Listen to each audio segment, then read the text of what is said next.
Recording in progress. Oh, I was going to ask Georgia to start the recording.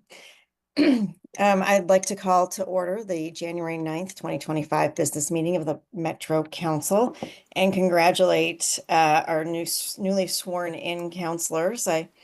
Sorry that I missed it, but I'm sure that it was a step up from being out on the plaza the last time it happened for several of our counselors during the middle of COVID. So um, welcome again for your second term and appreciate your service. Just want to say thank you. Georgia, uh, will you call the roll? Yes. Counselor Nolan, Good morning. Happy New Year. Counselor Rosenthal, Good morning. Happy New Year. Counselor Gonzalez, Happy New Year. Good morning. Here. Counselor Simpson, Happy New Year. Good morning. Here. Counselor Lewis, Present. Counselor Wong, Present. and Council President Peterson. Present, thank you. We'll move on to public communication. I will now open public communication on non-agenda items. Georgia, will you please describe to the audience our procedures for the public communication portion of the meeting? If anyone wishes to testify on non-agenda items, now is the time to do so. Public testimony will be limited to 3 minutes. I'll manage a timer to go off at the 3-minute mark. If you have not already signed up to speak, you can do so now. If you are joining us on Zoom, you can sign up to testify by raising your hand on Zoom. Depending on your version of Zoom, the raise hand function has its own tab or is located within the reactions tab. Those calling in can raise their hands by dialing *9. If you are joining us in person, you can sign up by filling out one of the blue cards in the back of the room and bringing it up to me. For those joining us on Zoom, I will promote you to a full panelist when it is your turn to testify. I will call on your name or phone number when it is your turn to testify, and a window will appear asking you to accept being promoted to a panelist. Once you click accept, your Zoom window will close for just a brief moment before you rejoin as a panelist, where you will be able to turn on your camera if you like. As a reminder, you do not need to give your physical address. However, please introduce yourself for the record before testifying. In Council President Peterson, we have 3 people who have signed up to testify in advance today. The first person signed up to testify is Board President Rebecca Quinn, and you can choose one of the 4 up here.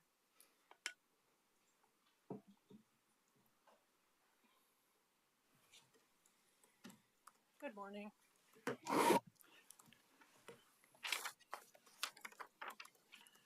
For the record, my name is Rebecca Quinn, and I'm the Board President for Family Promise of Tualatin Valley, or FPTV.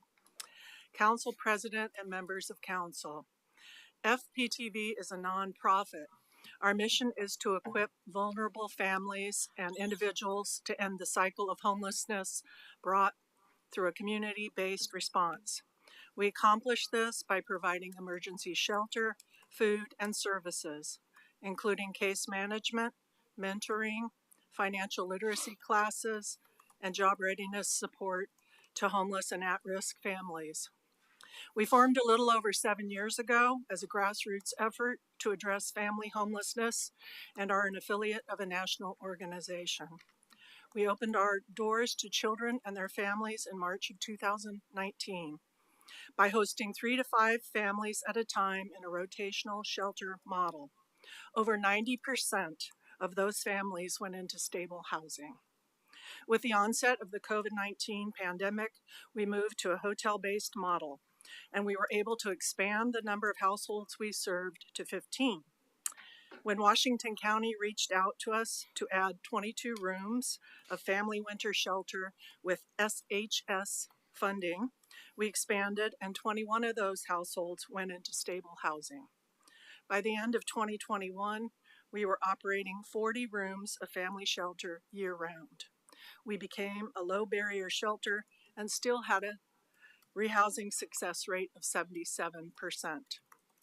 In June of 2023, through the Project Turnkey State Initiative, partnered with support from Washington County and the City of Tigard, FPTV purchased a hotel to use as a 70-room permanent shelter. Our data is not finalized yet for 2024, but we know that FPTV sheltered 445 individuals, close to half of whom were children. Most of this growth and success is due to our financial support from SHS. Without enough case managers at shelters, we will have longer stays and less stable outcomes. Less rental assistance and less case management post-rehousing will lead to additional episodes of homelessness. Fewer shelter beds means more families sleeping on the street. FPTV's Board of Directors asks the Metro Council to take the time needed to understand the work that has been done over the last 3 years and the systems that have been built. Take time to understand the progress that is now being made. Take time to speak with service providers about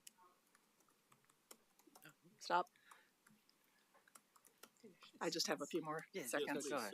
What they deem to be essential services, and please take time to understand the impact that cuts will have on families in our community.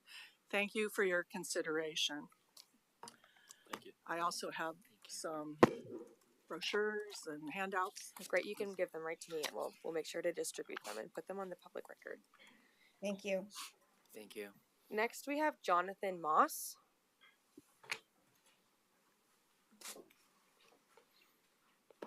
I was going to speak to the Expo Center agenda item.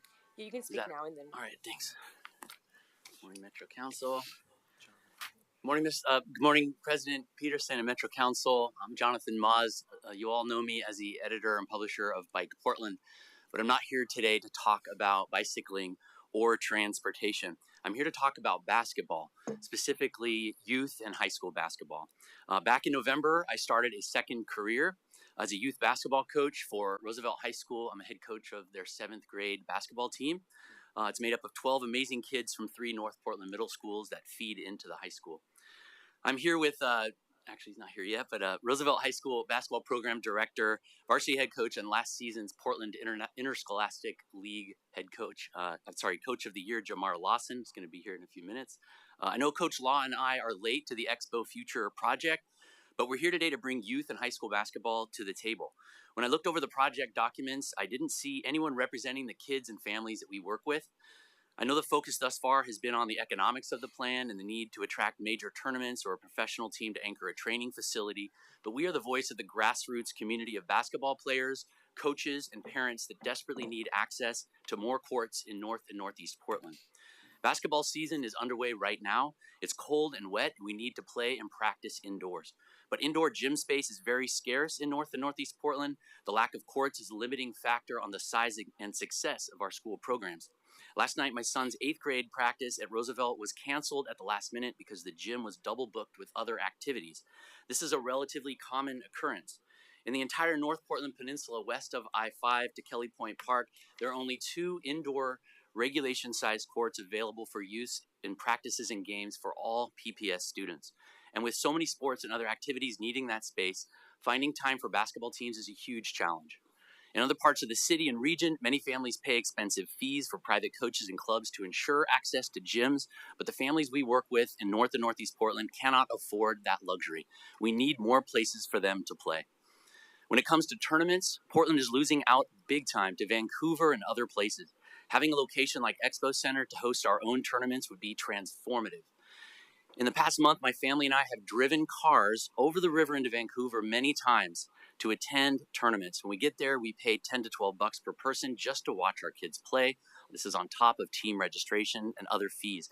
And don't get me started about all the fossil fuels being burned to attend these tournaments. Imagine a future where the Expo Center has been redeveloped with 9 basketball courts and an agreement with the North Portland Basketball League to host large regional tournaments, bringing that revenue back into the community, giving more kids and families access to the profound benefits of this team sport.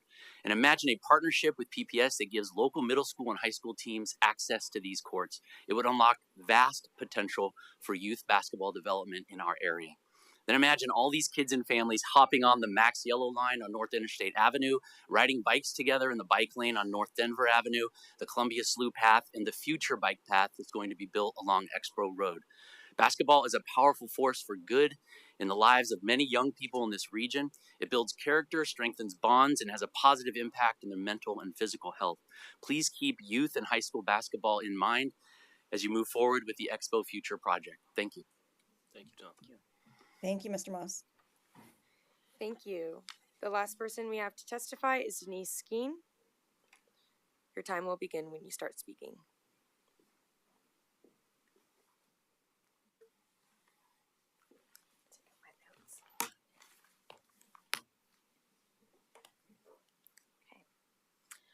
For the record, my name is Denise Skeen, and I am a HCMS case manager for Family Promise of Tualatin Valley. Council President and members of council, as you heard previously, Family Promise of Tualatin Valley is a nonprofit whose mission is to equip vulnerable families and individuals to end the cycle of homelessness through a community-based response. I have been working for FPTV for over a year, and I manage a caseload of 21 households enrolled in the SHS Housing Case Management Services Program. In my experience, it is a combination of case management and resources from SHS, which allow families to transition from the trauma and helplessness of homelessness to a place of stability and empowerment. All of the households in the HCM's program are chronically homeless, have some level of disability, and have little to no income. At FPTV, we work primarily with families with minor children, and the majority of these are single parent households. Through case management and SHS resources, we can pay application fees, move-in costs, and help advocate with landlords to overcome eviction and property debt barriers. But getting families into housing does not guarantee stability. Case management for families in housing includes connecting them to healthcare, SNAP, TANF, applications to SSI, work resources or training opportunities, school connections or daycare for kids, transportation, and utility resources. Additionally, a person who has been chronically or even generationally homeless may need to be supported in basic skills for budgeting and finances. These folks are unlikely to have education or training to earn more than minimum wage, if they're able to work at all. A single parent of 2 kids working full-time at $21 an hour will never be able to cover food, utilities, transportation, and other essentials of daily life. FPTV respectfully requests that Metro uphold its dedication to providing continuous, long-term investments in terms of both time and resources.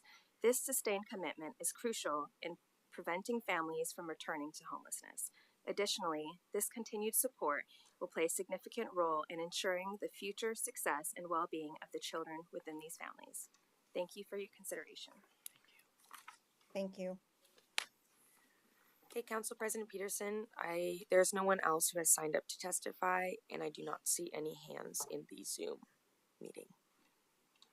Great, thank you. Seeing no more hands raised and no more folks running forward to testify, I will close public testimony on non-agenda items and move on to the consent agenda. Council, we have 6 items on our consent agenda today. Resolution number 25-5452 for the purpose of organizing the Metro Council and confirming committee members. Resolution number 25-5448 for the purpose of adding or amending a total of 11 projects to the 2024 through 27 MTIP to meet federal project delivery requirements. Resolution number 25-5454 for the purpose of adopting revised employment agreements for Metro's Chief Operating Officer and Metro Attorney. Resolution number 25-5455 for the purpose of approving amendments to the employment contracts for directors, deputy COOs, and general manager of visitor venues. In consideration of the December 12th, 2024 council meeting minutes and consideration of the December 19th, 2024 council meeting minutes. Do I have a motion on the consent agenda? I move adoption of the consent agenda. Councilor Thank you, Gonzalez, will Councilor. second. Councilor Nolan moves the agenda or the consent agenda, and Councilor Gonzalez seconds it. All those in favor say aye. Aye. Aye. Yes. All those opposed? Nay. All right. The motion passes. Thank you. We'll move on today for our resolutions. Today we are considering 2 resolutions in support of the Expo Future project. Resolution 25-5450 for the purpose of representing and memorializing the histories and cultures associated with the Portland Expo Center and resolution number 255451 for the purpose of developing the Portland Expo Center as a sports-oriented destination venue. I asked staff to prepare these resolutions both to express council support for the project and to define essential next actions to move the project forward. Councilors, you will recall we reviewed the draft versions of these resolutions at the December 10th, 2024 joint work session with Merck, and today we have the opportunity to adopt them. Here today, we have Craig Stroud, General Manager of the Visitor Venues, and Stephanie Redmond, Expo Future Project Manager. They will both present on both resolutions, and then we'll consider each resolution separately. With that, Craig and Stephanie, I will turn it over to you. Well, thank you so much, and good morning and Happy New Year to you all. President Peterson, councilors, as a new Expo Future Project Manager sponsor, I'm pleased to bring two resolutions in support of the project for your consideration. Before I do that, I'd like to just recognize that this ends the second phase of the Expo Futures project. Paul Slyman, who was the project manager, Stephanie Redmond. There's a lot of really good and important work, all the committee memberships, and I just want to take a moment as stepping in a new role to the project to recognize that good work and not let go of the years-long effort that's behind us. Next slide. These resolutions do mark the conclusion of Phase 2 of the Expo Future project. Phase 2 began in 2023 at Merck and Council's direction. That's the Metropolitan Exposition Recreation Commission, with the intent to develop the vision for Expo Future. That vision is based on two key project objectives. The first is meaningfully memorializing the histories and cultures of the site, and second, to pivot Expo to a destination that prioritizes sports. After working closely with the community members, sports leaders, partner organizations, government leaders, and others, staff presented the community-led vision for Expo Future on December 10th, 2024. Next slide, please. At that time, the Expo Future Historical Significance and Memorialization Committee presented its recommendations for the representation and memorialization of the histories and cultures most closely associated with the Expo site. Next slide. These recommendations were developed throughout 15 months of work by the committee. The 14-member committee's collective experience and knowledge shaped the recommendations, along with the input of approximately 140 community representatives from the urban indigenous, Japanese American, and Vanport communities. Next slide. The representation and memorialization recommendations focus on the ways that the community would like to see Metro represent and share the histories and cultures of the impacted communities at the Expo site. These recommendations include activities in the areas of art, facility design, community access, economic development, educational programming, natural spaces, sports, and lastly, Metro accountability to these recommendations. As a reminder, Metro's Tribal Affairs program will continue conversations and engagement with tribes this year to understand the ways in which they would like tribal histories and cultures shared at Expo. Next slide, please. Also on December 10th, you received the Expo Future Sports and Facilities Committee's preferred scenario for sports redevelopment.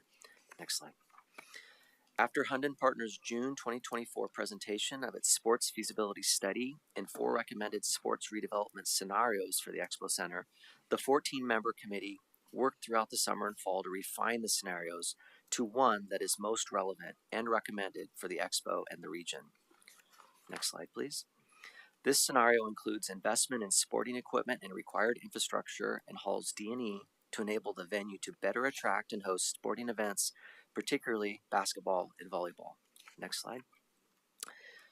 And as shown on this slide, the long-term view is a new twin ice sheet rink facility, a new modern court sports facility that may also host traditional exhibits and shows, a new family entertainment center, installation and memorialization features throughout the campus, including a community interpretive center and cultural garden, later examination of the addition of an indoor track facility, and finally, a second stage development of additional food and beverage services and an on-site hotel, assuming that we can generate market demand.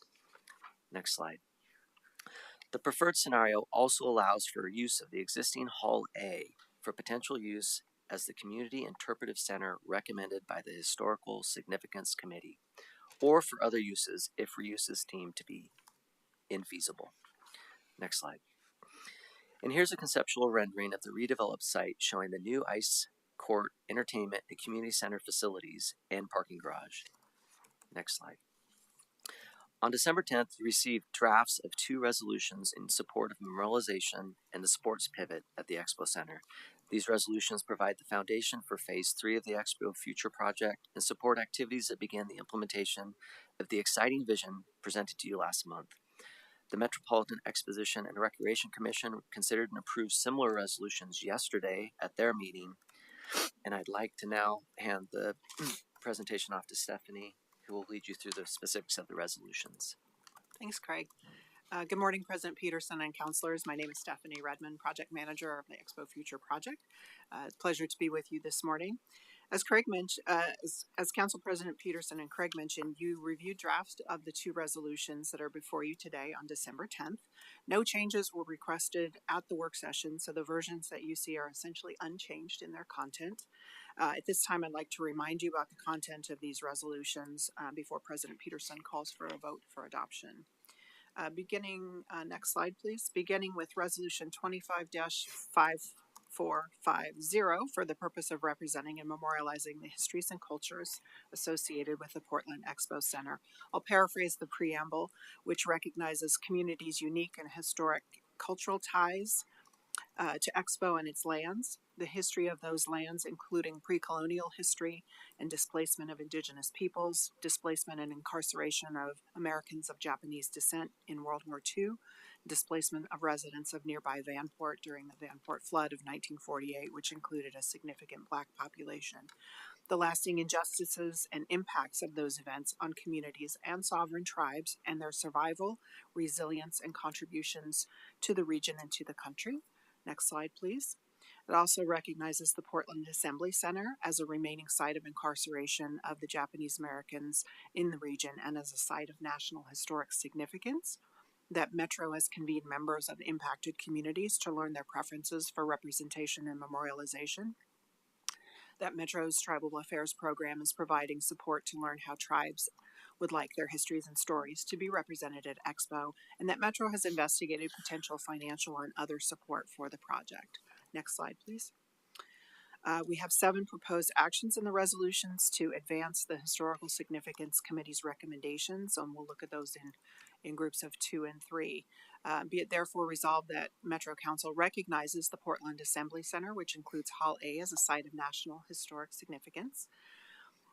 Accepts the Expo Future Historical Significance and Memorialization Committee recommendations report presented December 10th, 2024, and directs staff to work with members of the impacted communities to assess the feasibility of those recommendations and to develop a strategy to pursue implementation of those recommendations that are deemed feasible and to report progress regularly to Metro Council and to MERC as well.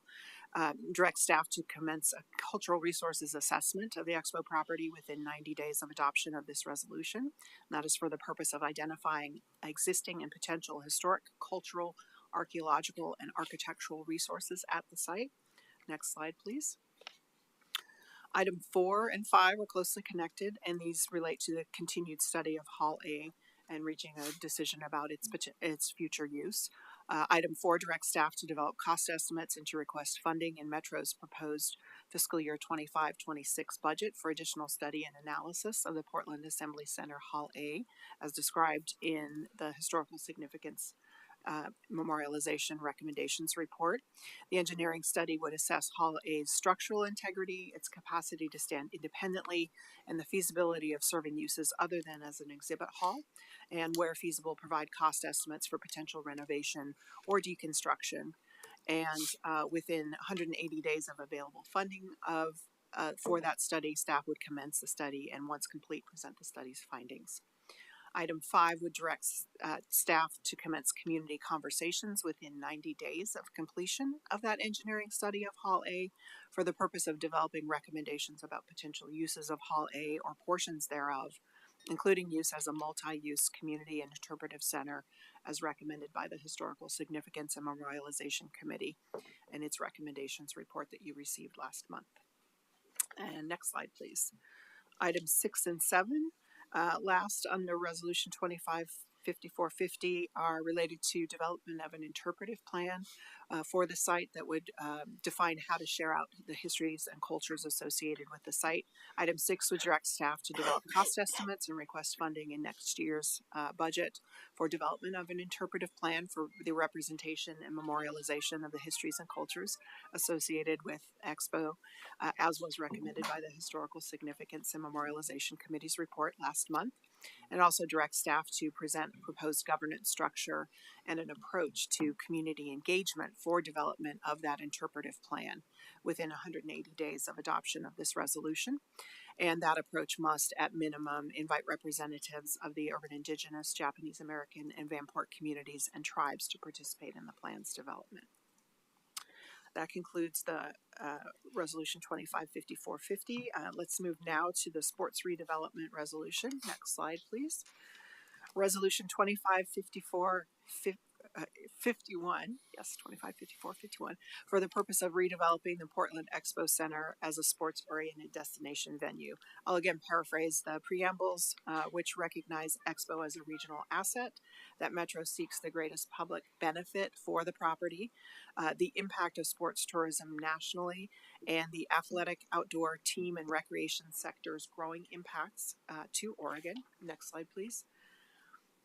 That Council and Merck have directed staff to focus Expo's redevelopment as a destination that prioritizes amateur, professional, and recreational sports. That sports is an ongoing part of Expo and connects to its history. That Merck adopted revised booking policies and procedures that prioritize sporting events at Expo Center, and recognizing the sports feasibility study, including sports facility management trends. Next slide. Lots of things recognized in this resolution, including the inherent market opportunities and potential economic and community impact and benefit of the preferred sports scenario, and the Sport and Facilities Committee's public use statement that seeks to balance sports tourism with regular public use. Next slide. To the actions, there are 5 proposed actions in pursuit of sports redevelopment at Expo. Item 1 would be resolved by Metro Council to accept the preferred sports development scenario presented by the Expo Future Sports and Facilities Committee last month, and directing staff to continue to analyze and refine the scenario and provide regular updates to Council as the project progresses. Item 2 directs staff to propose a package of short-term interim investments and funding sources in Metro's next fiscal year budget for the purpose of better preparing the Expo Center to attract and host more sporting events and tournaments, preferably regional or larger, and to generate resources that allow Expo to meet needs for public use. Item 3 of the resolution directs staff to bring forward criteria for the solicitation of a public-private partnership for full build-out of the recommended Expo Center sports redevelopment scenario, including representation and memorialization recommendations and other required site features by the end of next fiscal year, June 30th, 2025, with the intent of selecting a development partner potentially by December of 2025. Next slide, please. And items 4 and 5, directing staff to ensure the implementation of actions pursuant to sports uses at Expo is supportive of and compatible with the representation and memorialization recommendations presented to Council and Merck on December 10th, and that staff endeavor to accomplish expansion of sports uses and representation and memorialization of the site's histories and cultures in a way that does not commodify or cause harm to involved partners and communities. Last, directing staff within the current venue constraints to continue to make every effort to pursue the sports event market, including offering first priority booking to sporting events as specified in the Expo Center booking and scheduling policies and procedures that was adopted in November of 2023, and to report to Metro Council every 180 days on progress on booking sports related events. That concludes the resolutions. As Craig said, these resolutions provide the foundation of the Expo Future Project's major actions for the through the end of fiscal 2025, so into June of 2026. There's a timeline in your staff reports that outlines the actions under each of the resolutions, but to recap, those include the engineering studies, assessing the feasibility of the representation and memorialization recommendations, community discussion of Hall A, development of the interpretive plan for representation and memorialization at the site, and additional analysis and planning in pursuit of the ICE and court facilities at Expo Center. And I'll turn it now back to President Peterson. Thank you for your consideration. Thank you, Craig, and thank you, Stephanie, for all of your work on this. We'll move into resolution 25. I'm sorry, council, do you have any questions for staff before we move on? We've had a lot of conversations, but all right, Councilor Wong. Thank you, Madam President, and thank you to the staff and everyone that's worked on this. Feels like we've been working on this for many years, and it's a big day for us. I agree with both resolutions. So I do have a clarification question on kind of the wording. I noticed in a number of the items in the resolution that there was like commencement dates for staff actions, and some of the items had within 90 days or 120 days, and other actions did not have a commencement date. Some had report back processes built in. Some had anticipated end completion dates, and others did not. So I'm just wondering if you can talk about why it wasn't consistent throughout every portion to have commencement day, completion date, and report back. I think probably what you're referring to, Councilor Wong, is that we are a little bit reluctant to put end dates on community conversations. One thing that we learned in phase 2 of the project is there's really never enough time for community conversation and engagement. So I would say that's the primary reason for some of those activities not having firm end dates. We will, of course, endeavor to complete those as efficiently as possible. But I think sometimes it's difficult to say that they will be completed by a certain date, because that can cut off the conversation and leave community feeling a little bit underrepresented, perhaps, which we want to avoid, of course. And in terms of the firm timelines, we want to show our commitment to really moving this project forward. So that's why some of the activities speak to 90 days commencement, 180 days. We want to set and adhere to accountable timelines, realistic, but that makes sense. Thank you. Yeah, I've just noticed that some of the commencement, or some of them didn't have commencement dates, but I would expect that same sense of urgency to commit to a timeline and deliver on that. The other thing, of course, is the procurement process can take some time to define the scopes of work, and as we learned with the last project, sometimes it would be helpful to extend the response period for requests for proposals and that kind of thing. So, but we are committed to moving as quickly as we can. Thank you.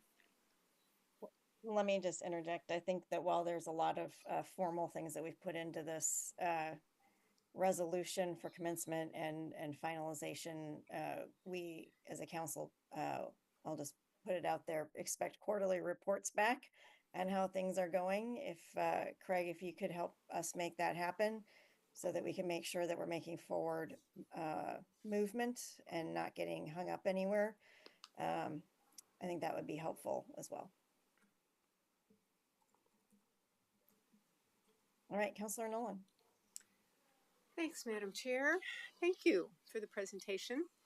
I'm particularly proud of the work the entire team has done on cultural and historical significance of the site and engaging communities still affected by those actions that our government took on our behalf. Can you remind me, please, what you've baked into the operation plans for the new facilities to assure that they are significantly contributing to our racial equity goals on an ongoing basis?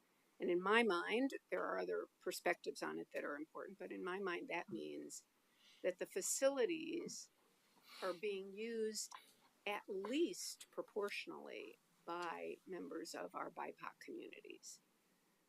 That this is a facility that remains for the community, and in particular, that it is a space where descendants of indigenous peoples, descendants of Japanese incarcerated people and Japanese Americans generally, descendants of black workers during World War I, enjoy the site proportional to their presence in the community. In the historical, thank you for the question, Councilor Nolan. In the historical significance and memorialization committee's recommendations, that's something that they spoke very strongly about, including recommending exploration of ways that communities most impacted by the site can have continued affordable access. And so they've asked us to look into ways that we could perhaps reduce access costs or subsidize, discount, those kinds of things, so that those communities can access the events at Expo as well as the spaces for rental, be those existing spaces or new spaces that might be developed. So that's one of the key recommendations that that committee has put forward. The potential community and interpretive center is really by and about community and community uses, and there have been a multitude of functions that have been considered by the committee or envisioned by the community, I should say, for that space, ranging from arts, performance, and studio space to community meeting facilities to small auditorium for performance. And so that community interpretive center, as well as the cultural garden, are really designed to serve those communities directly tied to the site. Is that helpful? Thank you. It is helpful. As we develop it more in more specifics, I'll be eager to follow the progress on that. Absolutely. Thank you. Right, Council, thank you. We'll move on to then Resolution 255450 for the purpose of representing and memorializing the histories and cultures associated with the Portland Expo Center. Do I have a motion for Resolution 255450? I'll move approval. Second. It was moved by Councilor Gonzalez and seconded by Councilor Simpson. Any further discussion, Council? Councilor Lewis. Sure, thank you so much. I want to just lift up the work of our staff in giving container to so many powerful stories connected to the site.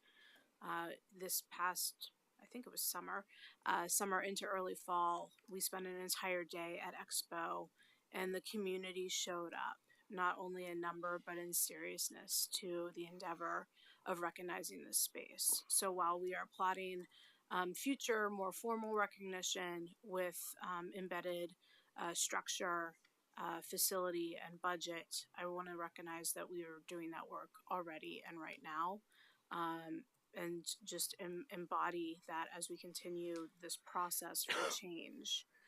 So thank you to the staff and thank you to the community, particularly who showed up and stood on the stage or in the audience that day, but in many other venues as well. Thank you, Councilor. Yeah. Anyone else? Thank you. Well, I just want to say I'm so appreciative of all the work that's gone into this by our community members. Not only the storytelling that Councilor Lewis just talked to, but the time and resources and connections that they've helped us make. So thank you to them. If there's no further discussion, Georgia, will you please call the roll? Counselor Wong. Aye. Counselor Lewis. Aye. Counselor Simpson. Aye. Counselor Gonzalez. Aye. Counselor Rosenthal. Aye. Counselor Nolan. Yes. And Council President Peterson. Aye, the motion passes. Thank you so much. Big day. All right, we'll move on to our second resolution. 25-5451 for the purpose of redeveloping the Portland Expo Center as a sports-oriented destination venue. I'll move. Go ahead, Councilor. I'll move 25-5451. Is there a second? I'll second. It's been moved by Councilor Lewis and seconded by Councilor Gonzalez. Is there any further discussion?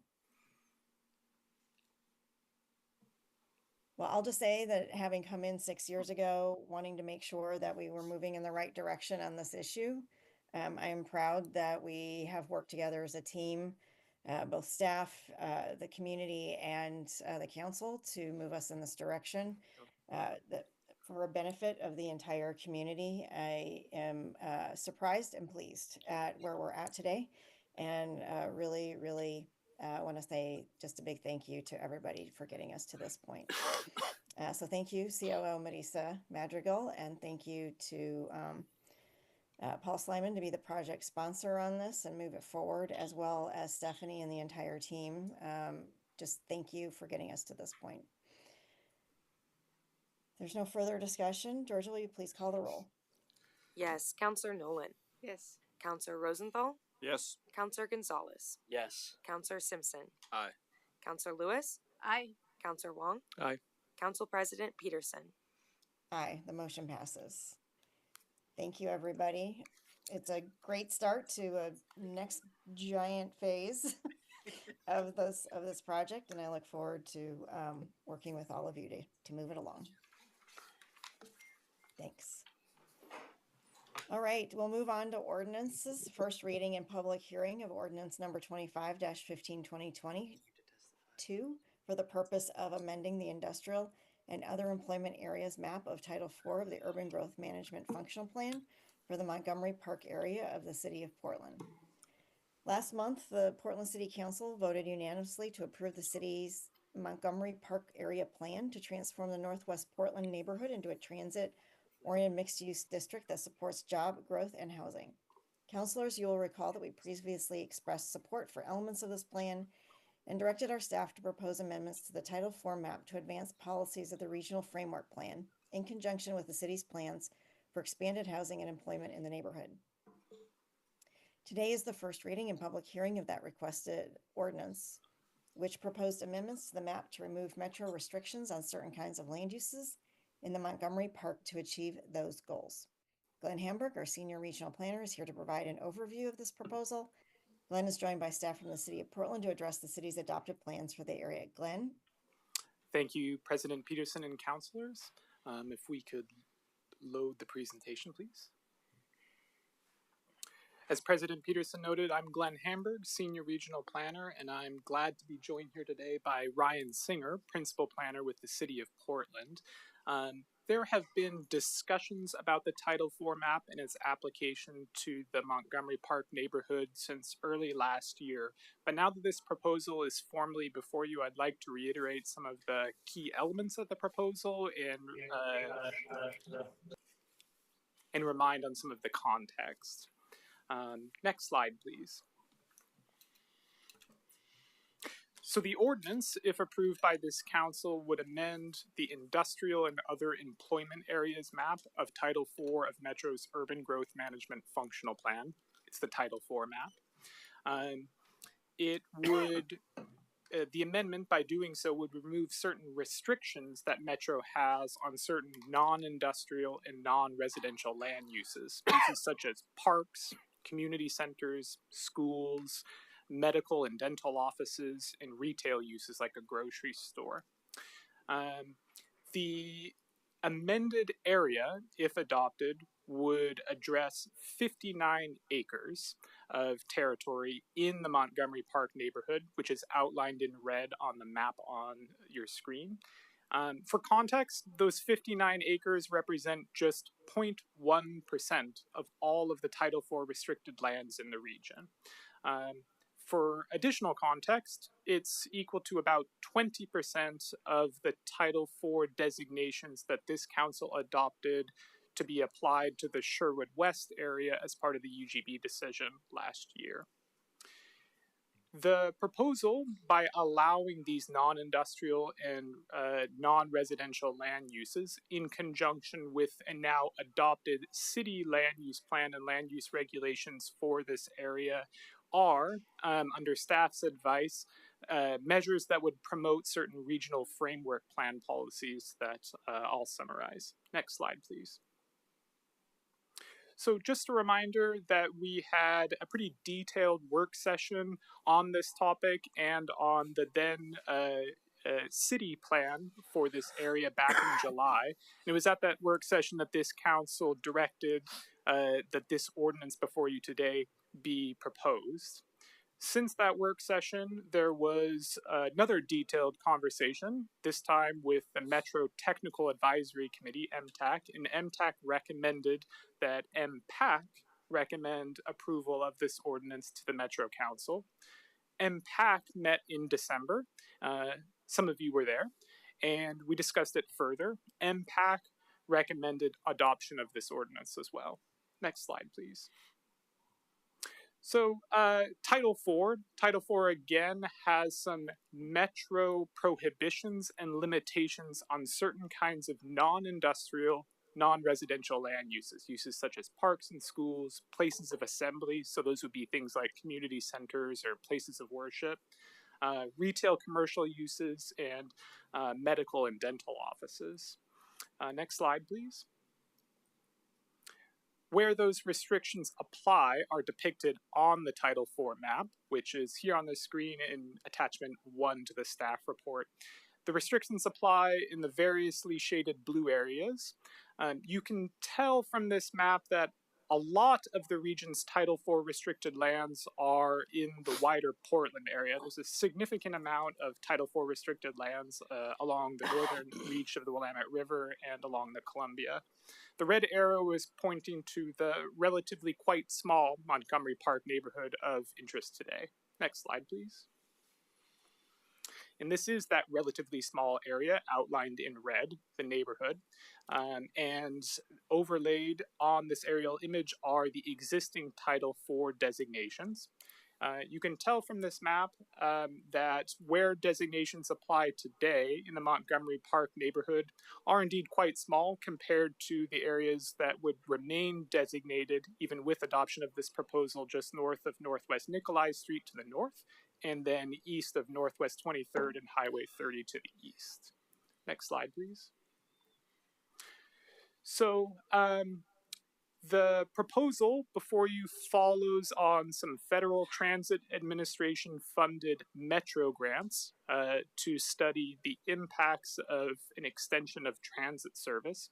It also follows on years of local planning work by the City of Portland and community outreach.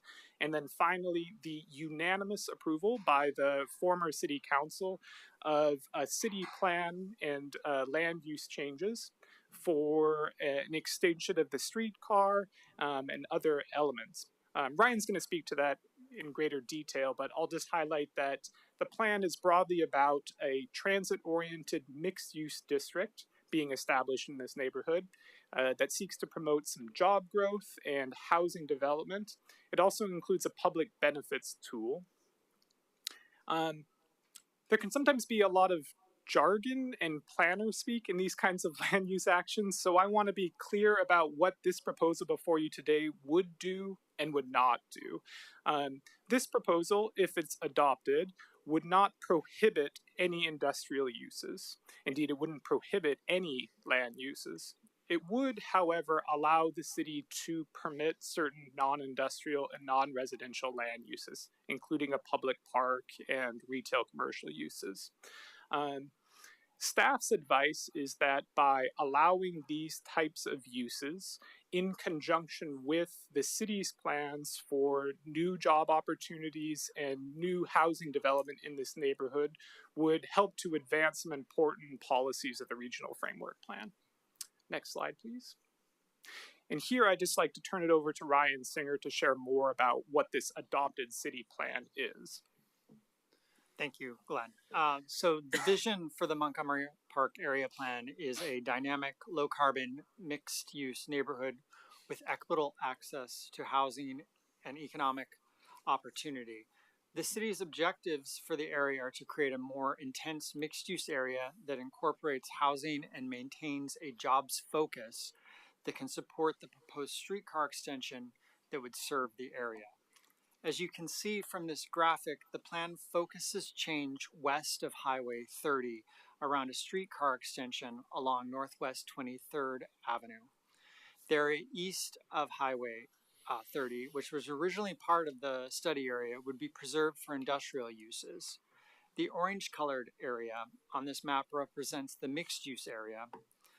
The lighter blue is an employment buffer area between the mixed-use area and the heavy industrial to the north. This plan would achieve many of the housing and employment goals that the City of Portland heard about during our outreach and preserve the stable and active industrial areas. And can you go to the next slide, please?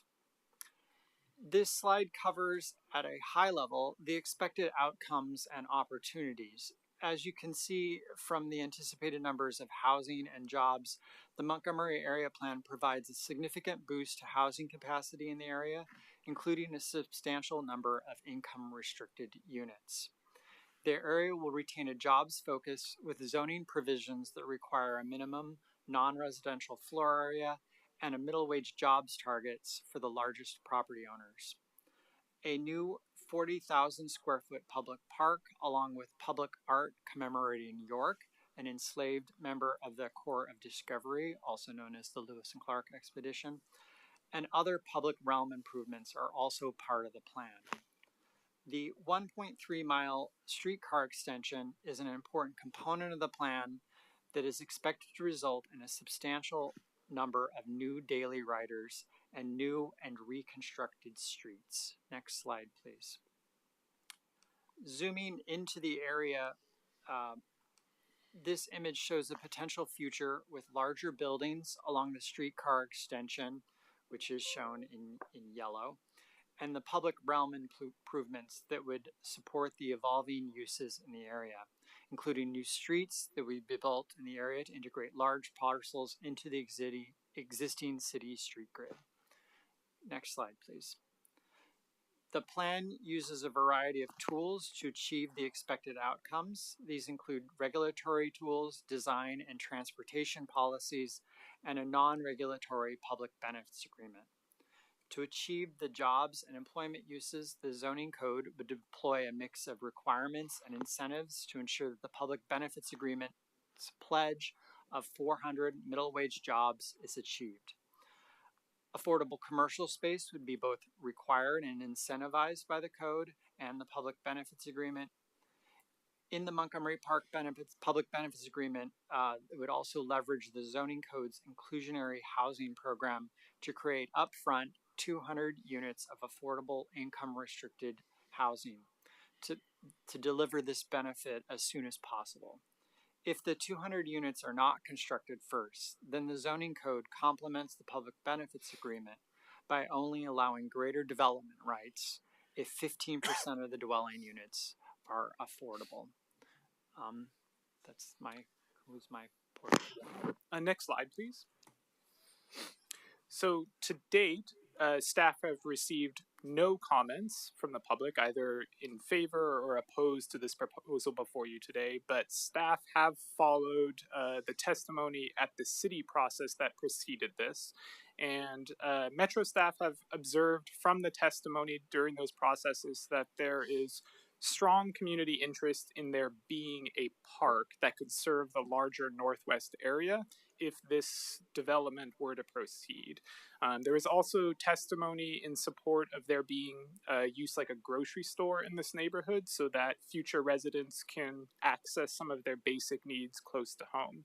There's testimony in support of there being some form of a community center in generally developing a walkable, transit-oriented community as part of this plan. Next slide, please.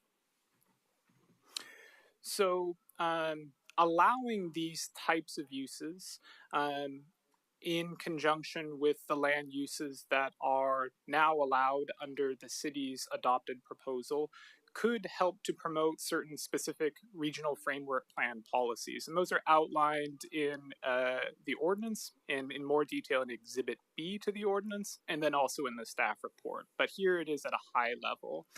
There are specific policies in the regional framework plan to promote things like access to parks, schools, and public facilities. So by amending the title format to allow a park in conjunction with the thousands of housing units that may end up in this relatively compact neighborhood could promote that policy. The regional framework plan has policies to promote infill and redevelopment, biking, walking, and transit use, and generally a compact urban form. Improving opportunities for redevelopment, specifically at the heart of our region, can help to slow the demand for costly, including environmentally costly outward urban sprawl. Finally, the regional framework plan has policies to promote high-density, mixed-use, transit-oriented urban centers where, again, residents can access their daily needs closer to home. To achieve that policy and complement the planned residential land uses in this neighborhood, staff would advise to lift the restrictions on some of these other types of land uses. Next slide, please. I'm going to note that the regional framework plan also encourages cooperation with our region's local governments, specifically to determine which sites in our regions are suitable for industrial productions. This Title IV map is not meant to be a permanent static map. There are procedures, including the one we're pursuing today, to adjust that map, to amend it as circumstances and as ideas change. We're also to work in cooperation with local governments to revitalize existing neighborhoods and to ensure access across the region for all residents, including the future residents of this neighborhood, to opportunities such as jobs and parks and community spaces. Next slide, please. So staff, together with MPAC, would recommend adoption of this ordinance. And specifically, that would include removing about 59 acres of Title IV restricted lands to result in a Title IV map that is included is Exhibit A to the ordinance. There's a close-up of that amended map, given that the area is so small, in Attachment 4 to the staff report and on your screen. There's also some findings and fact and conclusions of law that are included as Exhibit B to the ordinance that outline how this ordinance, if adopted, would meet all relevant land use rules that are out there. So with the last slide, please, I would just like to open it up for any questions that you might have. Thank you. Councilors, any questions for staff at this time? Councilor Lewis. Sure, thank you so much. Thank you not only for the excellent presentation today, but for being joined by the City of Portland and all the in-depth work you've given us ahead of time. So this is not new or surprising. I was reading through the staff report and exhibits, thinking through not only our Metro Code and our regional responsibilities, but how this fits into the state context with the state goals cited. The one question I have, how does this fit in with the state's requirement of housing needs assessment? Because we're kind of doing this right at the point where housing needs analyses are in process. So is this part of it or premature for the City of Portland housing needs analysis? Metro's action wouldn't relate to that, but I don't know if Ryan wants to speak to some of the housing efforts at the city. City of Portland has done their housing needs analysis and adopted their housing production strategy. The Montgomery Park area plan predates that work, but is in alignment with the goals of our housing production strategy in terms of opening an area for, additional high density housing with services and transit. Great, thank you. Yeah. Councilor Wong. Thank you, Madam President, and thank you for the presentation. Really appreciate all the work put in by the staff and also by the previous Portland City Council. Speaking about transit, just given kind of all the new shifts in our federal partners, how linked is the development that we're anticipating to a future transit project and streetcar? Like, can they happen independently, or is it kind of like one must be sequenced after the other? They can happen independently. The zoning will be effective on June 1st of this year, and we anticipate that development could occur, anytime after that. I will say the Bureau of the PBOT has already pursued the federal funding for the streetcar extension and have had conversations about that funding and have gotten some sort of good signals in that direction. And another point that we have made when asked about this during our process was that in 2019, the grant to study the streetcar extensions were given by the first Trump administration, and we sort of see this as a continuation of that work. Thank you. Thank you. Councilor Gonzalez, did you lower your hand? I don't think I did, but yes, Oh, it came down. So go ahead, Councilor Gonzalez, and then Councilor Nolan. The hand is up. Thanks, President Peterson. Glenn and Ryan, thank you so much for coming. Huge fan of this transit project and the redevelopment and revisioning what this part of the region could look like. I have a more of a metro question, kind of given some of the 2024 work that we've done with our urban growth management process and the level of engagement that we received from stakeholders, both statewide and here locally, around the desperate need for industrial land. So I understand that 59 acres is 0.1%. But my question is, as Metro, with we're the region's land use planner and we forecast and things like that. So my question, it's to you, but also to my colleagues, is how do we make sure that we make up that difference somewhere, right? And so that's essentially my question, and I'm ready to work with you and whoever else on that. But the future of our region needs those jobs, and I know that we will have a jobs focus, so I really appreciate that. And there are cities in my district in particular that are landlocked with industrial opportunities. So just felt the need to bring that up because trying to be a representative of my district and in industrial capacity is really important for us to figure out. So I think we can do all the things at once and do all the great projects. But I did want to highlight that. So thanks. If it's helpful, Counselor, you'll recall that one of the elements in the consideration of last year's urban growth report was specifically this concern about the availability of large lot industrial parcels and the region's need for that. Maybe it's helpful to note that the largest single tax lot that would be affected by this proposal is just 13 acres. So there's no particularly large lots in this area. I'll let Ryan correct me if I'm wrong, but the current owners of that 13-acre tax lot have expressed in some of the public testimony that they have no intention of redeveloping this site, which is the former ESCO Steel Foundry, into an industrial use.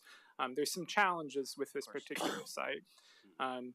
So thank you for underscoring that with this amendment or without it, there's still a concern about the availability of industrial lands in the region. The city's plan, which again I'll let Ryan correct me if I'm wrong, will in fact actually continue to allow certain types of industrial uses even in this neighborhood. But there's this additional element of the housing and what Metro can do to make sure that the people that live there have access to some important services without needing to get into a car, for example. Yeah, thanks, Glenn. I want to reiterate my support for this site and this project. I think for me it is about the bigger question and the bigger picture, and it's like the micro and macro of planning, right? So thank you so much again. Thank you.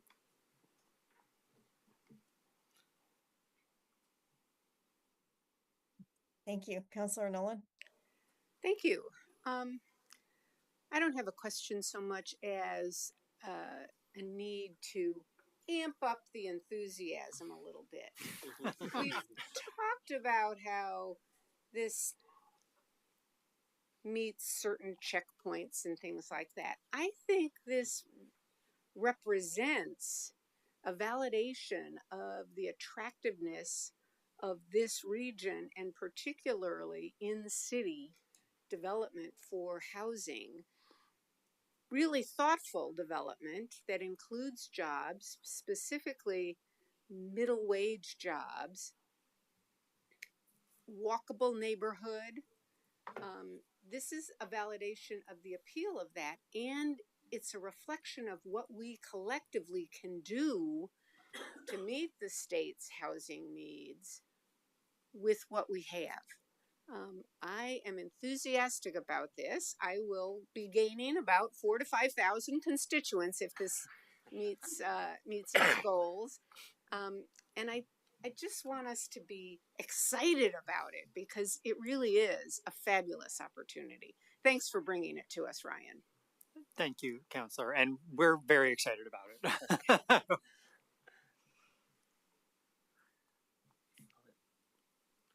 Any other council comment?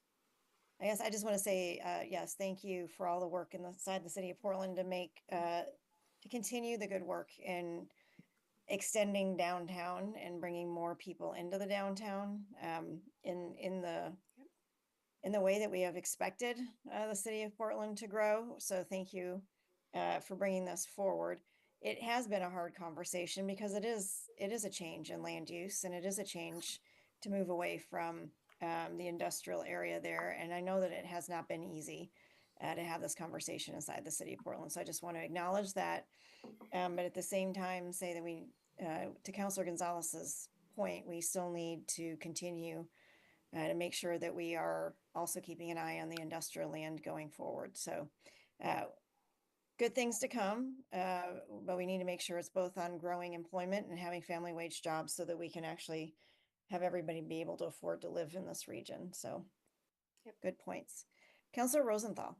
I don't want thank you, Madam Chair. I don't want my silence to sound like I'm not enthusiastic about this. I consider it a no-brainer. I don't think I really need to say anything more. Thank you, Councilor. All right, we'll now open, seeing no other hands raised for questions for staff. Thank you, staff. We will go into our public hearing on an ordinance number 25-1522. Georgia, will you please describe to the audience our procedures for the public hearing? Yes.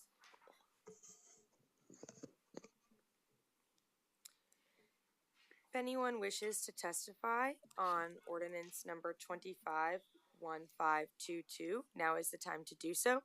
Public testimony will be limited to 3 minutes. I'll manage a timer to go off at the 3-minute mark. If you have not already signed up to speak, you can do so now. If you are joining us on Zoom, you can sign up to testify by raising your hand on Zoom. Depending on your version of Zoom, the raise hand function has its own tab or is located within the reactions tab. Those calling in can raise their hands by dialing *9. If you are joining us in person, you can sign up by filling out one of the blue cards in the back of the room and bringing it up to me. For those joining us on Zoom, I will promote you to a full panelist when it is your turn to testify.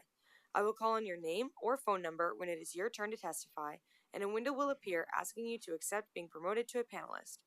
Once you click accept, your Zoom window will close for just a brief moment before you rejoin as a panelist, where you will be able to turn on your camera if you like. As a reminder, you do not need to give your physical address. However, please introduce yourself for the record before testifying. And Council President Peterson, I see no hands raised in the audience, and I have not received any blue cards in person.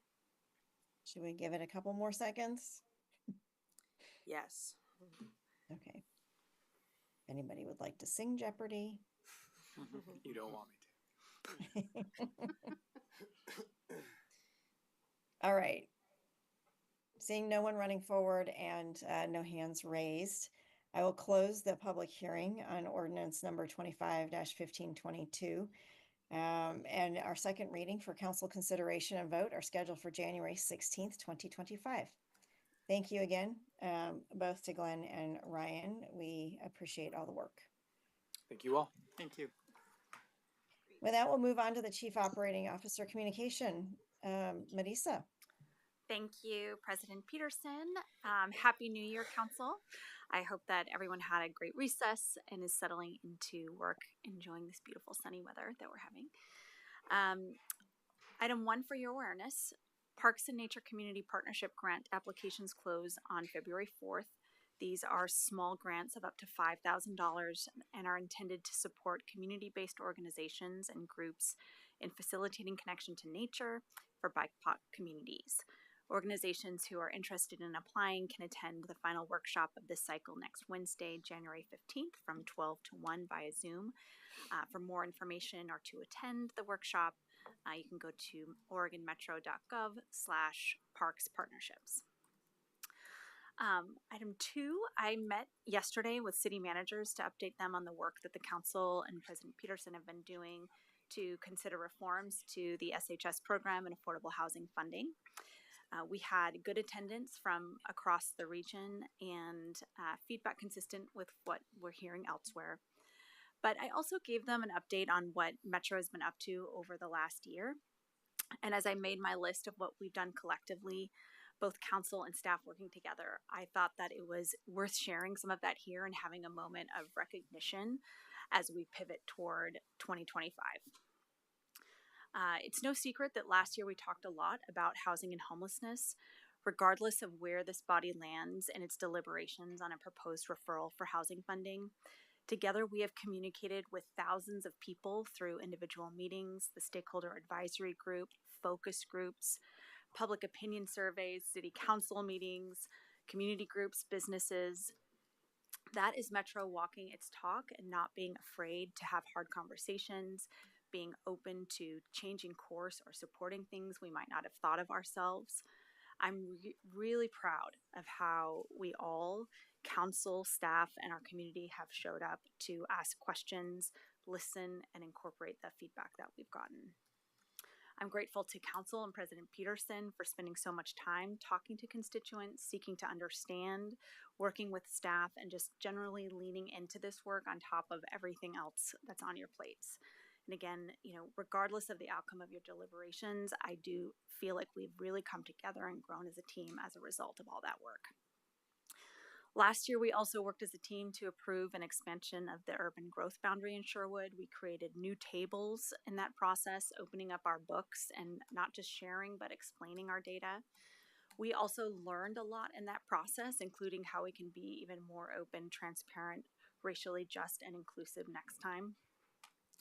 Collectively, we put an enormous amount of effort into the solid waste facilities plan, which will guide investments toward more public access to reuse and recycling across the region and keep materials out of landfills. We worked with stakeholders to review our solid waste rates, resulting in fees that recover costs in a structure that is transparent and understood by our stakeholders. Voters said yes to a new zoo bond, allowing us to continue to modernize our beloved zoo for people and animals, not just to look and feel nice, but to advance our education and species recovery efforts. In Parks and Nature, capital improvements continue to progress across the portfolio. Additional acreage and high-value habitat continue to come into our stewardship.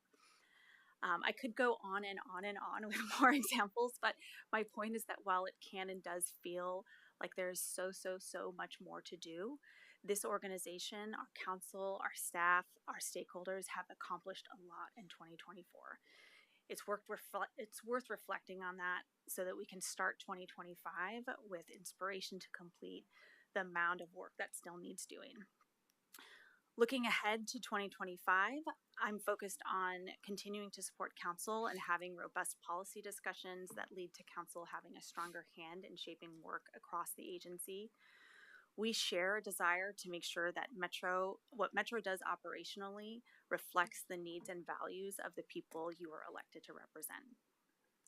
Over the spring and summer, we'll be working with you to not just address departmental structural deficits, but to set ourselves on a path to modernize and transform operations across Metro.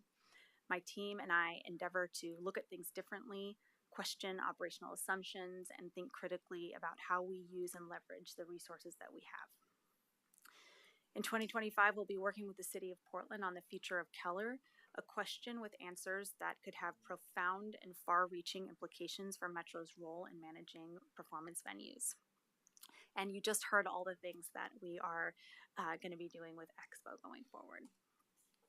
We'll be continuing to prepare for a transition to a new enterprise resource program, or ERP, trying to bring new functionality to our organization that many other places already enjoy, reducing manual processes across the organization and reducing our risk on multiple levels. We will be supporting you and the Visioning Committee in setting a vision for the future of our region in a world where climate change is here and devastating communities around the world. Related, we need to have conversations about the future of parks funding and the future of transportation funding. We need to, among all that, reserve some capacity to respond and react to changes at the federal level, of which we expect there will be many, some known and some unknown. And again, much more on the to-do list that doesn't often rise to the surface in this room, but is critical to the healthy function of our organization and ability to serve the community. Lastly, I've been watching the coverage of the firestorms in my childhood hometown, Los Angeles, impacting neighborhoods where we lived, streets where I walked. And as I mourn the ongoing losses of life and community in Los Angeles, I feel an obligation to take their lessons and apply them here. On my way in, I heard a quote from President Carter on the radio. It said, "My faith demands that I do whatever I can, wherever I can, whenever I can, for as long as I can, with whatever I have, to try to make a difference." And I think that this is a mantra for 2025, if there ever was one. Regardless of the flavor of faith that we each hold, I read and hear and feel this quote as a North Star for my public service, and I hope that it can be for my teams as well. That is the energy that I'm taking into 2025 on your behalf, just so you know. I am grateful to you for the opportunity to serve as your COO, and I really look forward to working with you this year. Thank you. Thank you, Melissa. I was just thinking in my head as you started to speak that we needed a roundup of 2024, and I got it. I'm Just also like working on that. my psychic abilities. I know, it's amazing. So much appreciated. I'm obviously coming to you from virtual from DC once we move into counselor communication, and had the opportunity to go to the Transportation Research Board conference and learn a little bit about what's going on in research and transportation, but also talk to FTA about 82nd and how to move that forward. And a lot of other good conversations. And I know some of our other counselors have news that they would probably like to report from projects, money flowing our way. But I also just wanted to take a moment and thank the counselors as we talked about liaison assignments. I did preview with you an additional idea of creating a committee under the council that would consider and be focused on regional economic development opportunities. And while we're still working out the details and plan to bring the establishment of the committee to the council as a resolution at a later date, I am pleased that Councilor Simpson has agreed to chair that, with Councilor Gonzalez and Councilor Lewis sitting on it, one counselor from each of the districts. And the initial thoughts, and you'll see this, and we will have discussion, would be to offer recommendations to us within the next year on ways to create support structures and programs, policies, and projects that aid our local economies, grow the number of sustainable living wage jobs, family wage jobs, promoting urban and rural connections, and improving the affordability of the region, just to name a few. And I'll be working with Catherine Charlo and our COO, Melissa Madrigal, to get to the specific details of how we want to staff that. But it is one of the first committees that we really have established in the 6 years, except for the informal committee that we have going on right now to work with COO Madrigal on the SHS needs as we move forward. But I think this formalization of this process will help us as we go forward on initiatives. So I appreciate moving forward on that, and we'll get that in front of you as soon as possible. Any other counselor communications for the day?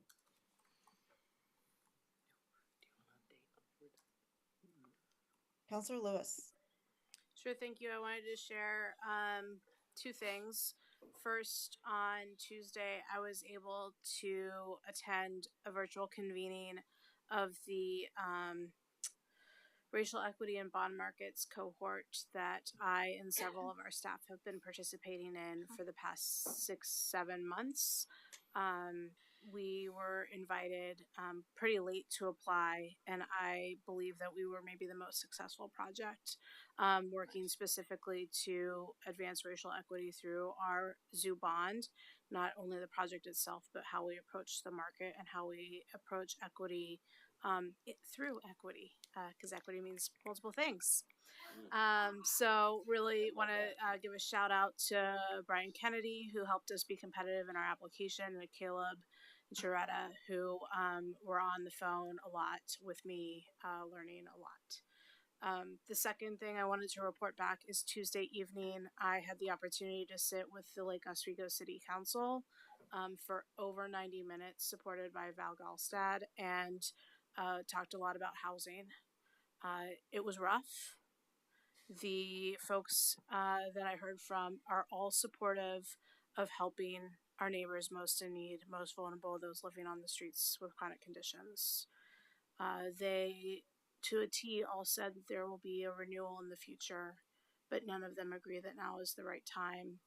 We got blasted for having a lack of data. They didn't want to hear it, that we don't have a data sharing agreement. And they all believe that this is the moment that we all start acting like adults. So I will just bring that high level report back. I think Metro has led by calling out these questions as mature, responsible, reasonable people. We've been met with unreasonableness, and we've had a lot of resets with a lot of our partners.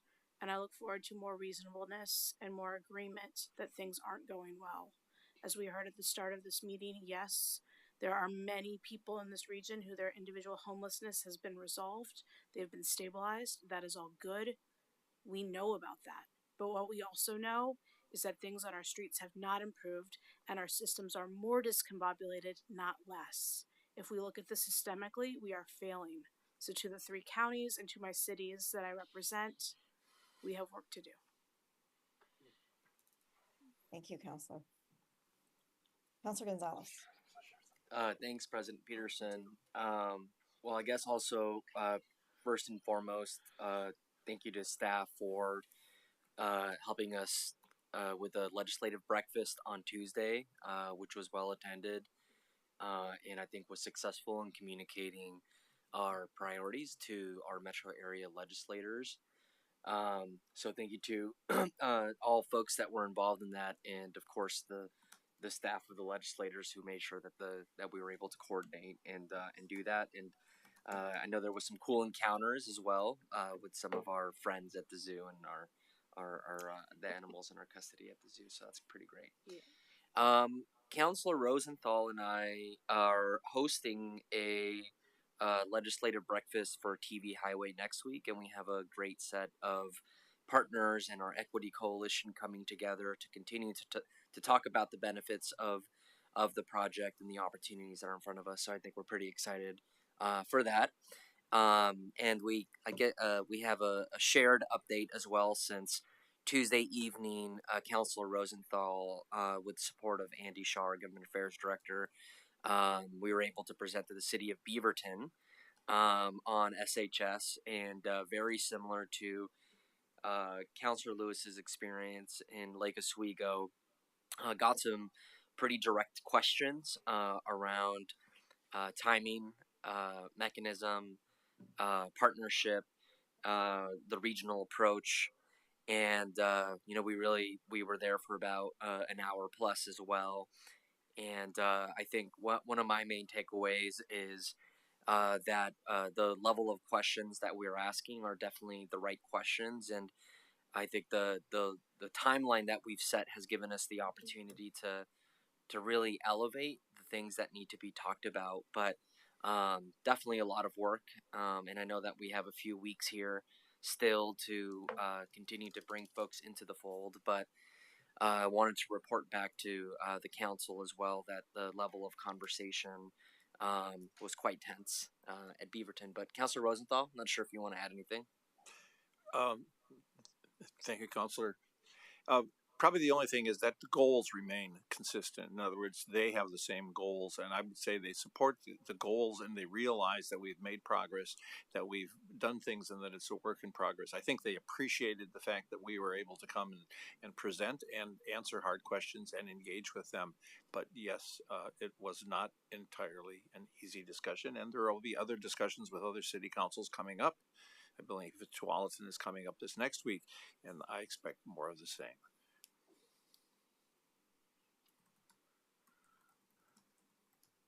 Councilor Gonzalez, did you have anything else to add? No, that's all. Thanks, President Peterson. Thank you. Councilor Huang. Thank you, Madam President. It's a new day in Multnomah County in Portland. A number of us had the opportunity to attend swearing-in ceremonies for all the new City of Portland councilors. And earlier this week, also at Multnomah County with a largely new commission. So exciting times and time to be building some more relationships. Councilor Lewis and I also wanted to share an exciting update on the 82nd Avenue Transit. And thank you, Madam President, for being in DC to help us advance that project. As you all know, this project is co-led by Metro and TriMet and aims to upgrade bus service in the 82nd Avenue corridor to be TriMet's second frequent express or FX route. The improved bus service will serve over 68,000 residents, 30,000 jobs, and major educational, shopping, and cultural destinations in both Portland and Clackamas County. This corridor has long been identified as a major priority for transit investment. But Line 72 is the highest ridership bus route in the TriMet system and also the most delayed. 1 in 4 buses are late during the evening rush hours. So we're excited to say that this month we anticipate our steering committee will vote on selecting the project locally preferred alternative or LPA, which will define the mode, station locations, and routes. And we anticipate it will run from the Clackamas Town Center to Cully Boulevard in Killingsworth. For the past 2 years, Councilor Lewis and I have had the honor of co-chairing the steering committee. We're proud of the transparent process, thorough analysis, and public engagement. And staff will present the LPA to Council in February.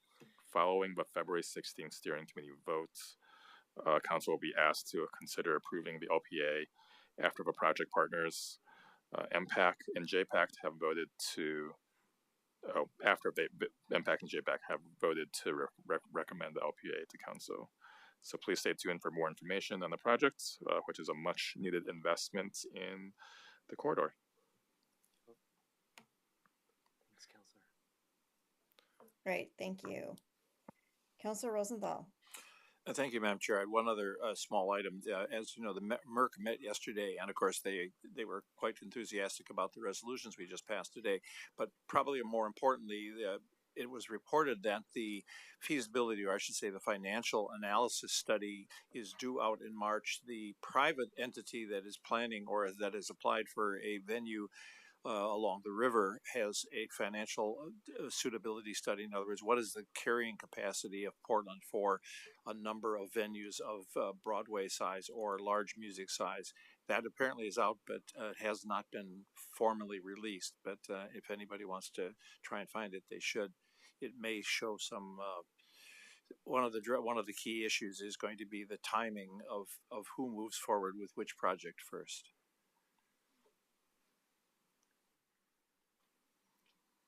All right. Anything else to report?